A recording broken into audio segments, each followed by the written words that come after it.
जिला रेत माफिया पर हमला बोला। ये जानते हैं कि नमक के प्लेटों में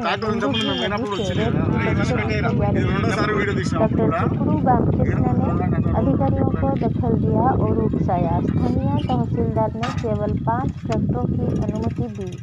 खारे पानी के इमरुओं से कहा गया कि वे फोन पर बात नहीं करें क्योंकि उन्हें केवल प्रतिदिन 5 की अनुमति थी।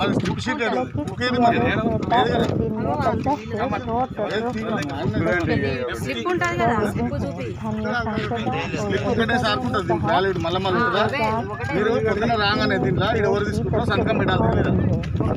बालू डाटा में पैसे के लिए